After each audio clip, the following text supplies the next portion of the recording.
गायत्री, दामाद जी तैयार होकर नीचे भी आ गए, लेकिन आपका नटपट्टा अभी भी चल रहा है। जल्दी आओ, वे नीचे इंतजार कर रहे हैं। गायत्री की माँ ने जोर से गायत्री से कहा। हाँ माँ, नीचे आती है। इंतजार करती हूँ, देखती हूँ। इन्हें इंतजार करने की आदत है। गायत्री ने अमोल को फिर चिढ़ाने के लिए कहा।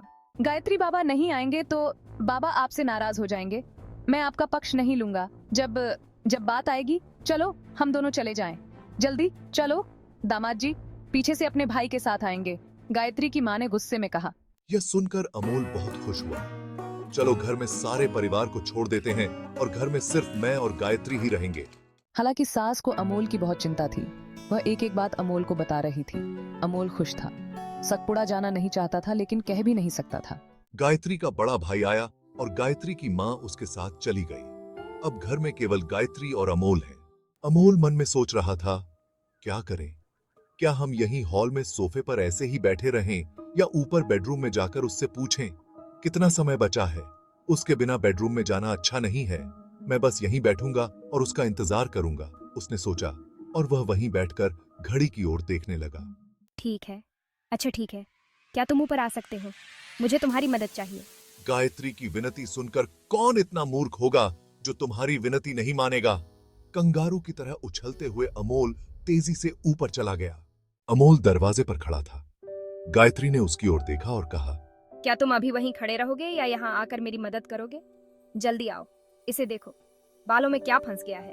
अमोल तुरंत गया और देखा कि उसके नेकलेस का कुछ हिस्सा उसके बालों में फंसा हुआ था और इसीलिए उसके बाल उलझे हुए थे।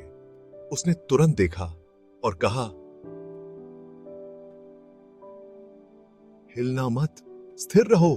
और वह जल्दी से उसे सुलझाने लगा। उलझाओ, बेशक हार को झटका भी नहीं लगेगा। वह इतने हल्के हाथ से ऐसा कर रहा था। अमोल ने बड़ी चतुराई से बालों की उलझन को तोड़ दिया, लेकिन हार पर दबाव डाले बिना उसे ठीक से व्यवस्थित भी कर लिया। गायत्री खुश हो गई और उससे बोली,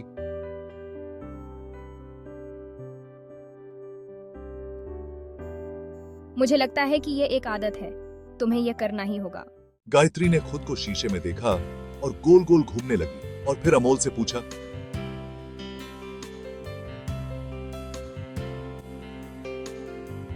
अच्छा, मैं कैसी लग रही हूँ?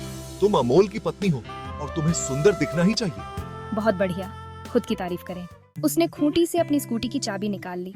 उसने उसके हाथ से स्कूटी की चाबी खींच ली और कहा, तुम्हारी माँ ने कहा है कि स्कूटी दामाद जी तुम चलाओ तो मैं चलाऊंगा।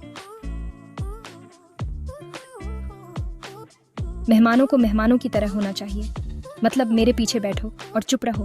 मेरे दोस्त के घर पहुंच गया। धन्यवाद। मैं तुम्हें अपनी कार में लिफ्ट दे रहा हूँ। अभी तक किसी की मेरी तरफ देखने की हिम्मत नहीं हुई। उसके हाथ से और उससे कहता है, आओ मेरे पीछे हो लो। तो उन चीजों का उपयोग कौन करेगा? मैं। फिर इस घर में सामान किसका है? मेरा। मुझे क्या पता, क्या मेरी माँ ने सच में ऐसा कहा था या नहीं? क्या आपके पास कोई सबूत है? नहीं? अच्छा ठीक है, अब बताओ, ये किसका घर है? मेरा। उसने दिल का पर्स भी उसके हाथ में ले लिया और कहा, जैसा रानी सरकार आप कहेंगी वैसा ही यह गुलाम करेगा। अमोल सर, ये शहर नहीं है, ये एक गांव है। इस गांव में सड़कें कम और गड्ढे बहुत हैं। अच्छे से बैठिए, रुकिए और बैठिए, नहीं तो किस गड्ढे में गिर जाओगे। तुम्हें पता नहीं चलेगा और मुझे नहीं पता चलेगा। इवेंट में जाने के बाद ही पता चलेगा कि मेरे पति कहीं गिर गए। वह हंसने लगी। तो तुम कहती हो, ठीक है। फिर यह कहते हुए उसने अपने दोनों हाथ उसके कंधों पर रख दिए और उसे कसकर भींच लिया। अरे बाप रे, बोलते हुए भी उसकी आवाज भर्राई हुई थी। अरे इतना चुप रहने की जरूरत नहीं है। दोनों हाथ कंधों पर न भी रखें तो भी काम चल जाएगा। गांव है, यहाँ के लोग हमारा नाम रखेंगे। गायत्री ने अपनी पत्नी से कहा, तुम्हारी पत्नी भले ही शादीशुदा हो, तुम्हें छिपकर देखना होगा। मैं सही बैठा था, आप ही ने मुझे ऐसे बैठने को कहा था। अब दोबारा भी बैठने को कह रहे हो। एक काम करो, मैं गाड़ी चलाता हूँ, तुम आराम से बैठो। लो, जहां जरूरत होगी कोई कुछ नहीं कहेगा, मुझे कुछ महसूस भी नहीं होगा। अमोल ने जानबूझकर उसे छेड़ते हुए कहा। गायत्री ने यह कहते हुए स्कूटी स्टार्ट कर दी। कितना भी सटकर बैठो और मेरे कंधे पर हाथ रखो, लेकिन लोग क्या कहेंगे? इसीलिए तो कहा, मैं गाड़ी चलाऊंगी, जहां चाहो ले जाना। उसने बहुत जोर से कार स्टार्ट की और अमोल ने उसे कसकर अपनी बाहों में पकड़ लिया। कार पलट गई। उसने गाड़ी रोकी और बोली, ऐसे कोई पकड़ता है क्या? मैं नहीं चला सकती, तुम चलाओ, मैं पैदल जा रही हूं। उसने उससे विनती करते हुए कहा।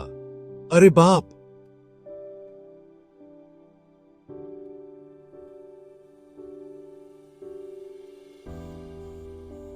तुम्हें गुस्सा आ रहा है। ठीक है, अब तुम्हें नहीं पकड़ूंगा कहीं भी। चलो, कार चलाओ। उसने स्कूटी भी दोबारा अपने हाथ में ले ली।